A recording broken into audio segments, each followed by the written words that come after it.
আব্বা আব্বা আব্বার জিকির কলকলার হরফ আব্বা।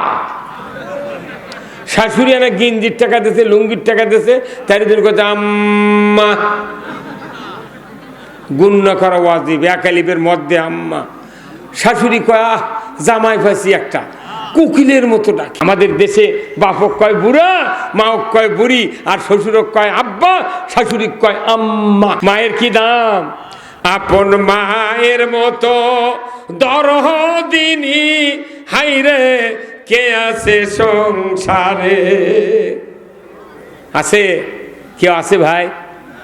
আপনি বাজারের থেকে শোলের মাছ কিনে নিয়েছেন, পাক করছে আপনার স্ত্রী, আপনার মা সহ। মা জহরের নামাজ পড়তে লাগছে, আপনি গোসল করে এসে ভাত খাবার বলছেন, আপনার স্ত্রী তরকারি তুলে দিচ্ছে, তরকারি দিতেই তোর কাল্লা দিচ্ছে, তখন আপনি করছেন না এই কাল্লা মা খাবিনি। তখন আপনার মাও সালাম ফিরেছে নামাজের, সালাম ফিরে বলতেছে বাবা তুই খা, খালি আমার খাওয়া হবি। হে কতক্ষণ টাকা মা বলিচ্ছে তুই খালি আমার খাওয়া হবি। আচ্ছা কোনতে একটা লোক হাত তুলে জীবনে বউ কষে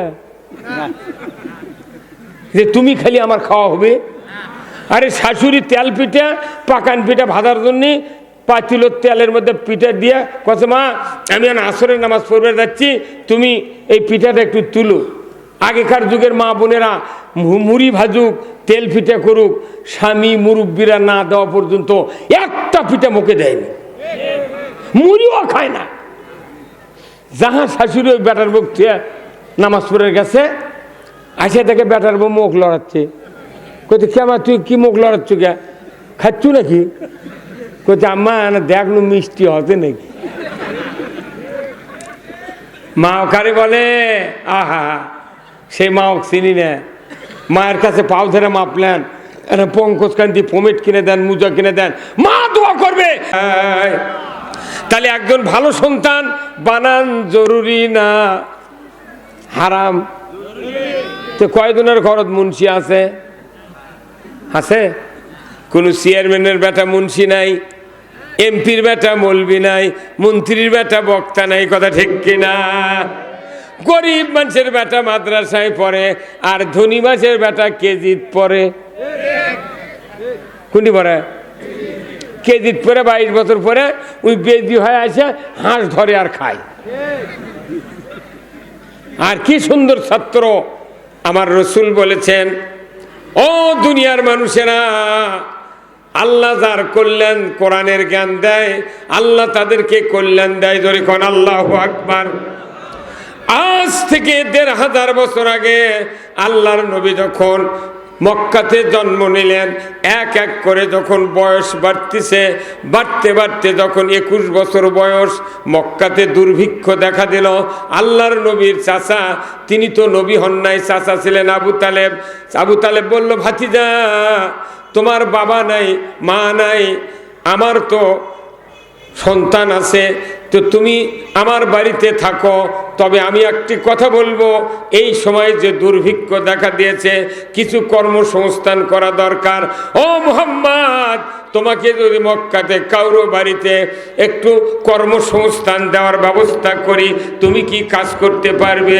মুহাম্মদ সাল্লাল্লাহু আলাইহি সাল্লাম তখনও নবুয়ত পান নাই, মাত্র 21 বছরের বয়স। উনি বললেন চাচা যে জায়গায় রাখবেন ওই জায়গায় আমি কাজ করতে রাজি আছি। রসুল কাজ দিচ্ছে চাচা, অভাব কি করবি?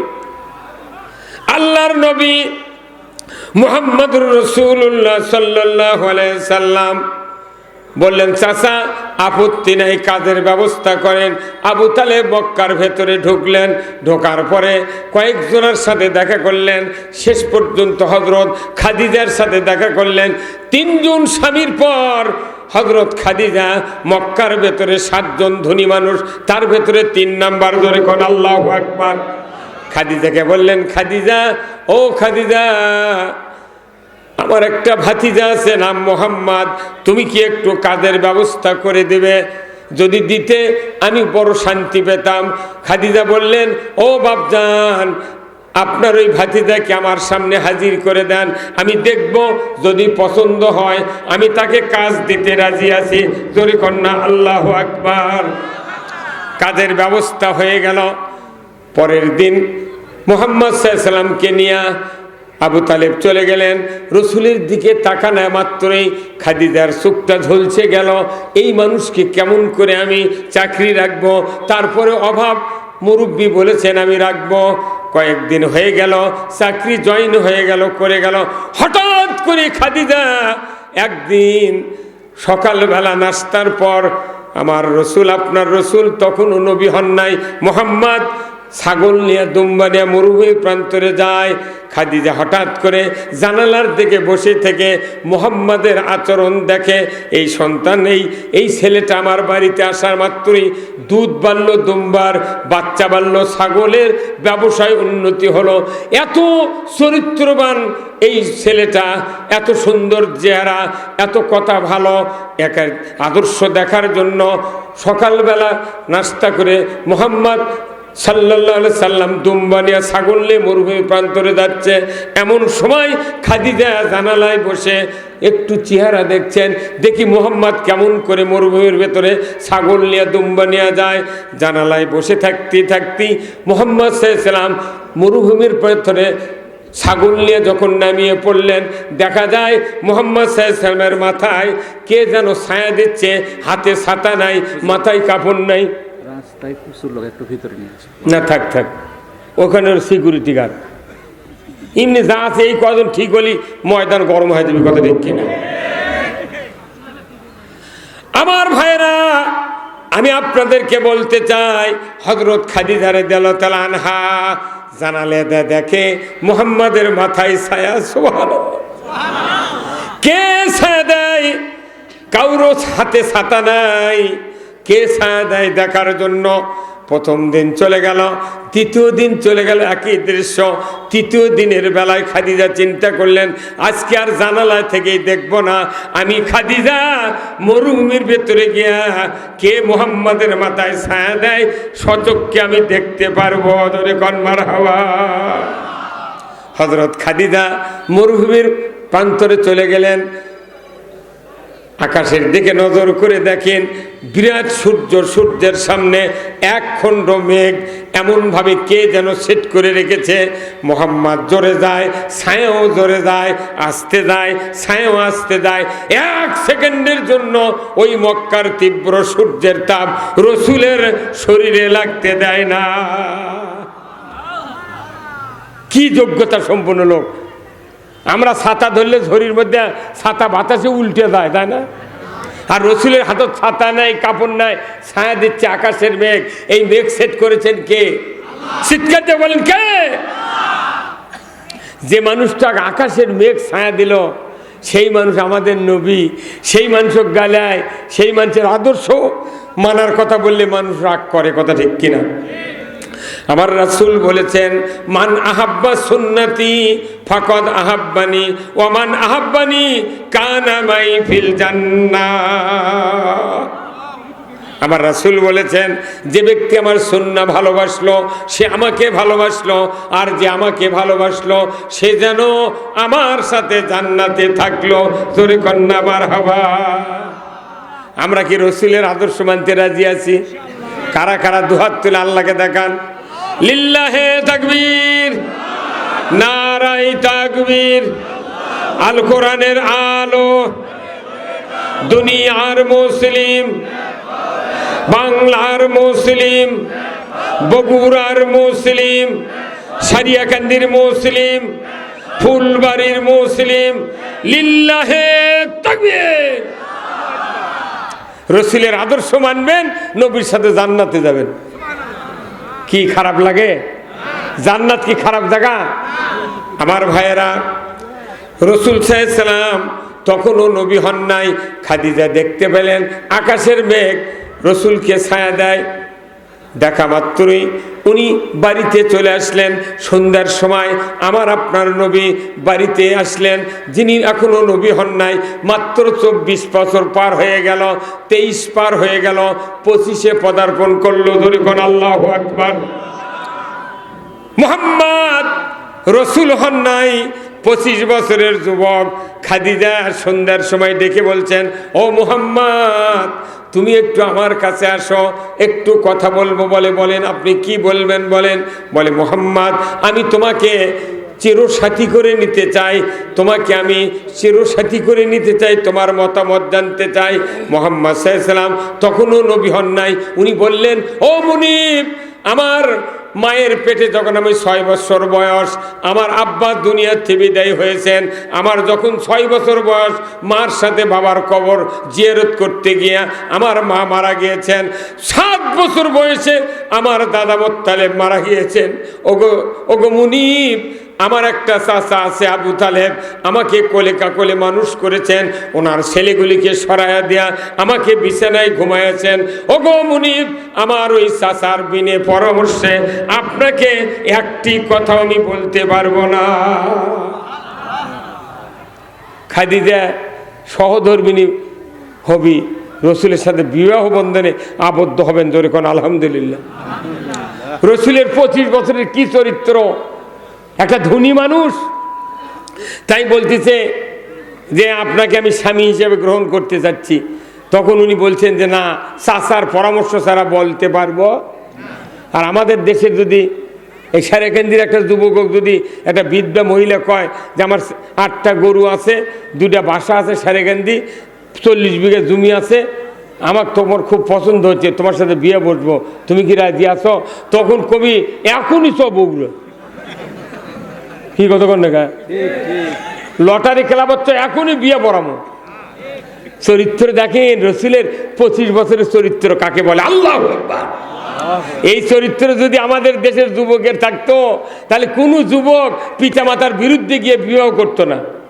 তবে কি এই দেশের যুবক দুলাভাই কয়, দুলাভাই আব্বা কানা কন আমি এনে বিয়ে করবো। দুলাভাই যা কছে, বাপ কছে কোনটি বিয়ে করবো,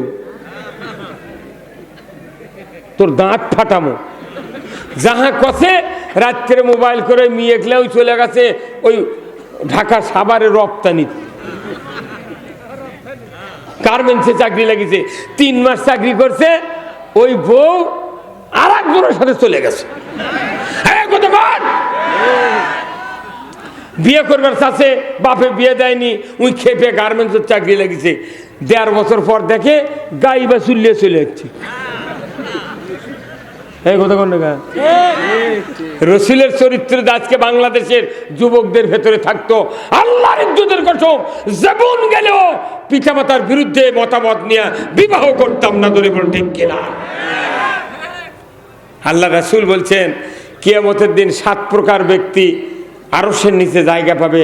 তারই এক প্রকার হলো যৌবন বয়সে যারা আল্লাহর আনুগত্য করবে, পিতার আনুগত্য করবে, রসুলের আদর্শ মানবে, তারা কিয়ামতের দিন আল্লাহর আরশের নিচে জায়গা পাবে। জোরে কন্যা মারহাবা।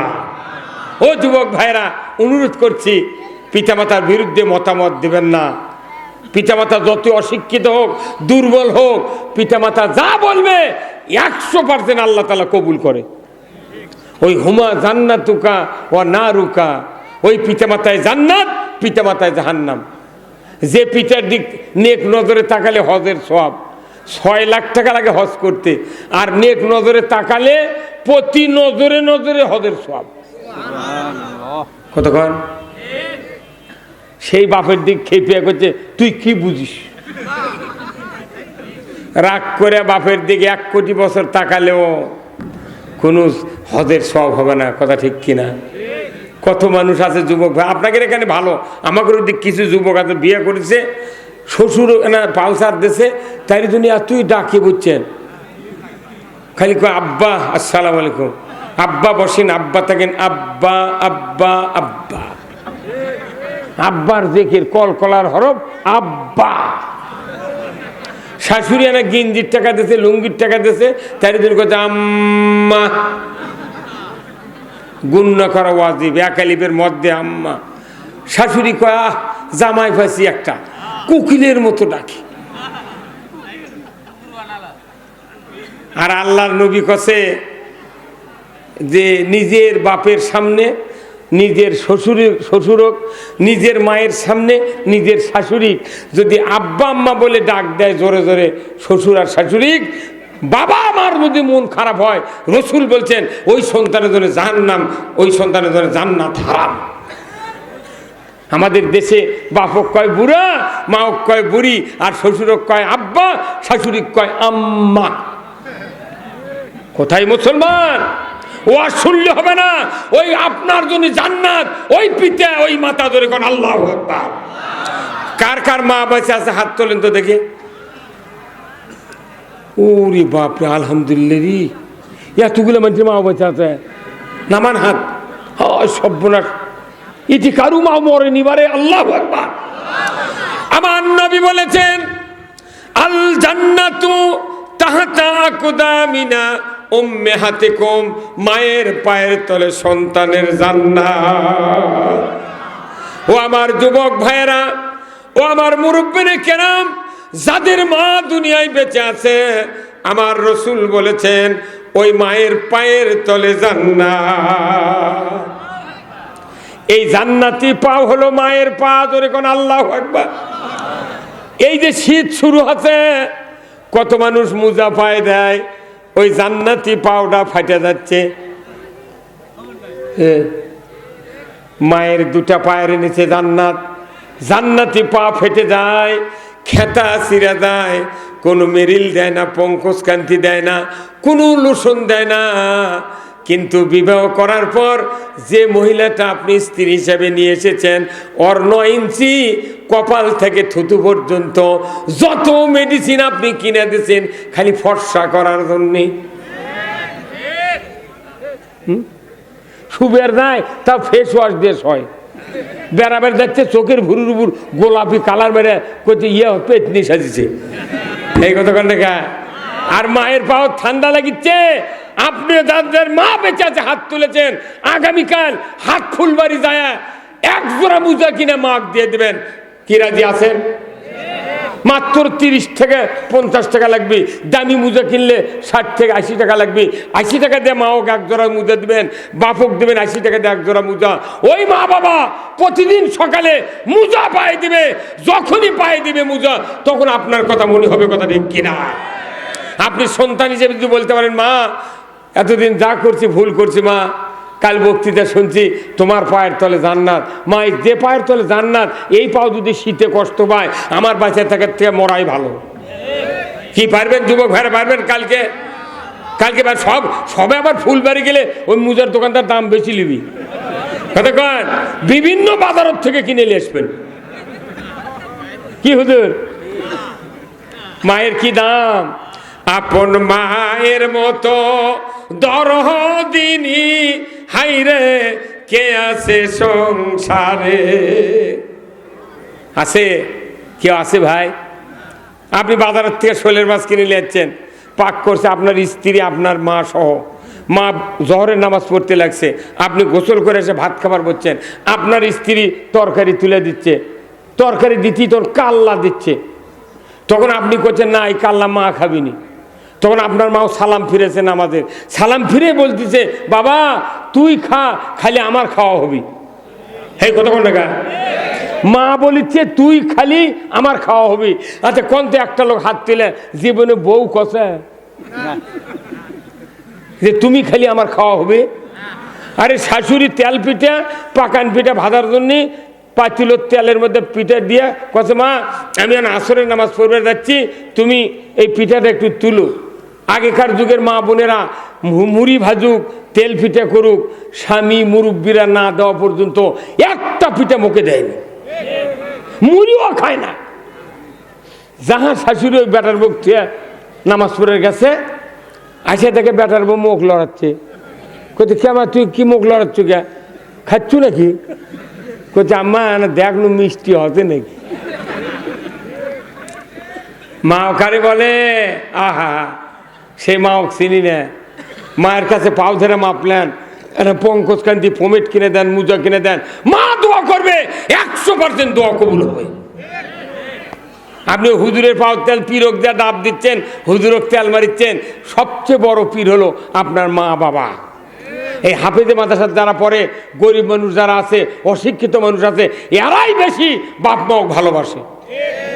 যারা শিক্ষিত লোক, ধনী মানুষ, বাপক বৃদ্ধাশ্রমে থুয়ে ওই লন্ডন যা বসে আছে। কথা বল না। এই যে গত কয়েকদিন আগে ফেসবুকে দেখলাম ঢাকা বিশ্ববিদ্যালয়ের একটা প্রফেসর তাই বৃদ্ধাশ্রমে কাতরাচ্ছে। এক সাংবাদিক জিজ্ঞাসা করছে, স্যার আপনি কে এখানে, আপনার কি বাড়ি ঘর নাই? করছে বাবা বাড়ি ঘর আছে। তুই এখানে কে? বলছে আমি জীবনে ভুল করছি। কি ভুল? আমার সন্তানগুলিকে উচ্চ শিক্ষিত বানানে আমার অপরাধ। আপনি দেখেন এই গ্রামগঞ্জে যারা অশিক্ষিত লোক, যারা মূর্খ, যারা গরিব মানুষ, এরা বাপ মা কোলত করে পায়খানা সাফ করে। কথা কন না। এই জন্যে জান্নাতে যাওয়া অতি সহজ যদি পিতামাতার খেদমত করা যায়। এই জন্য আমি আপনাদের অনুরোধ করব, আল্লাহ রাসূলের আদর্শ 25 বছর আদর্শ আমি চাচার থেকে না শুনে আমি বিবাহ করতে পারবো না। চাচার কাছে যা পরের দিন বলছে, চাচা বলছে এখন অভাব, তুমি তো বাপও নাই মাও নাই, যে অভাবের সময় তোমার টাকার দরকার, তুমি যে মিশন নিয়ে আসছো দুনিয়ায়, তোমার টাকার দরকার, যদি খাদিজা বিয়ে বসবে চায় তোমার সাথে বিয়ে করে নাও, আমি সম্মতি দিলাম। জোরে কোন আল্লাহু আকবার। আমার ভাইরা, 25 বছরের যুবক 40 বছরের একজন মহিয়সী নারীকে বিবাহ করলেন। উনি 40 বছর বয়সে নবুয়ত পেলেন।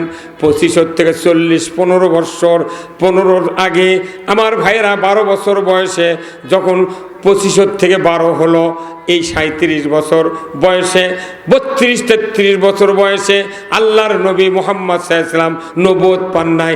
37 বছর বয়স যখন রসুলের পদার্পণে চলে আসলো আল্লাহর নবী মুহাম্মদ সাল্লাল্লাহু আলাইহি ওয়াসাল্লাম তখনও নবী হন নাই। উনি বললেন, দেখি কিভাবে আল্লাহর সান্নিধ্য পাওয়া যায়, এই মানুষগুলিকে কেমনি জান্নাতের পথের প্রতীক বানানো যায়, সমাজের শান্তি কায়েম করা যায়, এটার চিন্তা করে হযরত খাদিজাকে বললেন, ওগো খাদিজা, আপনার কাছে আমার একটা আবেদন, আপনার কাছে আমি একটা আবেদন করব।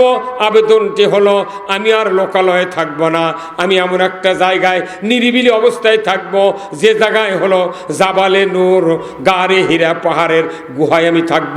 আমি দেখি আমার আল্লাহ সমাজের ব্যাপারে আমাকে কি নির্দেশনা দেয়। জোরে কন্যা আল্লাহু আকবার।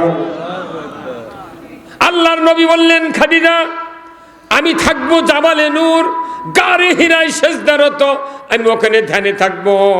আপনার কাছে আমার আবেদন, আমি যে যতদিন আল্লাহর পক্ষ থেকে কোনো ওহীর জ্ঞান না পাবো ততদিন ওখানে থাকবো। আপনি কি আমাকে ভাত, খুরমা, খেজুর, পানি বহায়া বহায়া ওই পাহাড়ের গুহায় খাওয়াতে পারবেন কিনা? 57 বছরের মহিলা, মহিয়সী নারী হযরতে খাদিজা রাদিয়াল্লাহু তাআলা আনহা বললেন, মুহাম্মদ তোমাকে আমি ওই পাহাড়ের 2500 ফিট উঁচু চূড়াতে গুহাতে আমি খাদ্য বয়া খেলাবো, আমি কোনো বিরক্ত পাবো না, কোনো রকমের কটূক্তি করব না, আপনি যা চাবেন তাই আমি দিয়ে দেব। জোরে কন্যা আল্লাহু আকবার। আর আমাদের দেশের মায়েরা, এখানকার মায়েরা ভালো, কিছু কিছু মা আছে রাতের বেলা স্বামী যখন মাহফিল থেকে দরজায় ডাকে, নইমের মা ওঠো না, দরজা খোলো, তখনই একবার কয়, আচ্ছা কোটালের বেটা ঘুম পাড়া হলো না। আল্লাহর নবী বলেছেন, আমার খাদিজার আদর্শ যদি তাম পৃথিবীর নারীদের ভিতরে থাকতো, এক একজন স্বামী রাজা মতো দুনিয়াতে বেঁচে থাকতো। আমার ভাইয়েরা, আল্লাহ রসুলের 25 বছরের আদর্শ আর 57 বছরের আদর্শ খাদিজার, এই দুটো আদর্শ যদি আমরা মা বোনদেরকে মানাতে পারতাম, যুবকদেরকে মানাতে পারতাম, বাংলাদেশ জান্নাতে পরিণত হয়ে যেত। মুসলিম আমি, সৈনিক আমি, আমি চির রণবীর, আল্লাহকে ছাড়া কাউকে মানি না, নারাই তাকবীর। বীর মুসলমান ধরো আল কোরআন, ফিরায়া আনো সেই হারানো সম্মান। বীর মুসলমান নারাই তাকবীর, আল্লাহু আকবার, তোলো ধ্বনি ধরায়া রাখবার। বীর মুসলমান ধরো আল কোরআন, ফিরায়া আনো সেই হারানো সম্মান। বীর মুসলমান, আমরা বীরের জাত। যাওয়ার শুনে ওরে মুসলমান, ভয়ে কাঁপিত কাফের বেঈমান। জোরে কোন মারহাবা। দাউরে সে হুঙ্কার কররে তোলপার, পাপে দুনিয়া ভেঙ্গে কররে চুরমার। বীর মুসলমান ধরো আল কোরআন, ফিরায়া আনো সেই হারানো সম্মান। বীর মুসলমান, চরিত্র কাকে বলে? চরিত্র একটা আলাদা জিনিস। আমাদের দেশে বুড়ো হয়ে গেছে, তাও চরিত্র ঠিক নাই, বিড়ি খাতিয়েছে। বুড়া মানুষে বিড়ি টানতে চল বসে গেছে, ওই জিবার ঢোকাতে দাড়ি কামাচ্ছে। কতক্ষণ দেখা। আর এই মাদ্রাসার যারা পরে দেখেছেন, ছোট্ট ছোট্ট বাচ্চারা ওই যে মাথার টুপি দিচ্ছে খোলে না। আর বহু বাংলাদেশে মানুষ আছে মাথার টুপি দিলে মনে করে 10 মণ পাথর তুলে দিচ্ছে মাথার। কি মানে দাড়ি ভারী লাগে, টুপি ভারী লাগে, তাকুয়া ভারী লাগে, পর্দা ভারী লাগে, আর নির্বিঘ্নে ঘোরা ফুর্তি লাগে। কোথায় মুসলমান? আমার ভাইয়েরা, আল্লাহর নবী 39 বছর 11 মাস 29 দিন পর্যন্ত গারে হিরায় ধ্যানমগ্ন আছেন। হঠাৎ করে 12টা 1 মিনিটে রাত্রিতে গভীর হয়ে গেল। 12টা 1 মিনিটে রসুলের বয়স 40-এ পদার্পণ করলো। হঠাৎ করে আল্লাহ বলেন, জিব্রাইল কোথায়? তাড়াতাড়ি করে লৌহে মাহফুজে আসো। আমার এখান থেকে সূরা আলাকের 5টা আয়াত নিয়ে চলে যাও মক্কার দূরে 4.5 মাইল দূরে গারে হীরা জাবালে নূর পাহাড়ের চূড়ায় 2500 ফিট উঁচুতে গুহার ভেতরে মুহাম্মদ সেজদায় আছে। আমি তাকে আজকে নবুয়ত দেব। ওই নবুয়তের 5টা বক্তব্য তোমাকে পৌঁছায় দিতে হবে। তারই 1 নম্বর বক্তব্য হলো, ইকরা বিইসমি রাব্বিকাল্লাযী খলাক। ভাইরা আমার, গভীর রাত 12টা 1 মিনিট আমার রসুল সেজদায় পড়ে আছেন। জিবরাইল আলাইহিস সালাম এসে গুহার কাছে দাঁড়িয়ে গেলেন। নূরের ফেরেশতা, সাদা পোশাক, কোনো কারেন্ট নাই, বাতি নাই, টর্চ লাইট নাই, সূর্যের আলো নাই, চন্দ্রের আলো, তারকার আলোর মাঝখানে হযরতে জিবরাইল দাঁড়িয়ে গেছেন। রসুল সেজদায় পড়ে আছেন। কিন্তু জিবরাইল যখন গুহার মাঝে মুখের ভেতরে যখন দাঁড়িয়েছেন, আল্লাহর রসুলের যিনি নবুয়ত পাবেন তার চোখের ভেতরে ঝলসিয়ে উঠেছে এমন ঝটকা আলোর লাগলো। আল্লাহর নবী যিনি হবেন মুহাম্মদুর রাসূলুল্লাহ মাথা উঠালেন। মাথা উঠানোর পর পেছনে তাকিয়ে দেখেন সাদা পোশাক পরিহিত, ধবধবে সাদা, এত চেহারা সুন্দর। কে এই মানুষটা? জিন না ভূত? এইভাবে রসুল যখন পেছন ফিরিয়ে দাঁড়িয়ে থাকলেন, জিবরাইল সাথে সাথে বললেন, মুহাম্মদ ইকরা বিসমি রাব্বিকাল্লাযী খলাক। পর মুহাম্মদ সৃষ্টিকর্তা রবের নামে। মুহাম্মদ সাল্লাল্লাহু আলাইহি ওয়াসাল্লাম বললেন, আনা উম্মি, আমি পড়তে পারি না। আবার জিবরাইল বললেন, ইকরা বিসমি রাব্বিকাল্লাযী খলাক। পর মুহাম্মদ সৃষ্টিকর্তা রবের নামে। উনি বললেন, আনা উম্মি, পড়তে পারি না। 2 বার এইভাবে চেষ্টা করার পর রসুল যখন বললেন, আমি পড়তে পারি না, আল্লাহ বললেন, হে জিবরাইল খবরদার। আর এই ভাই কি কি কি হচ্ছে এত জোরে কথা কাটে? তাহলে আপনাকে আর একটা মাইক দিই। কি এই যে জোরে বক্তৃতা করছি তাও ওটি কথা শোনা যায়, তাহলে একটু কমতা ভলিউম দিয়ে কথা করছে।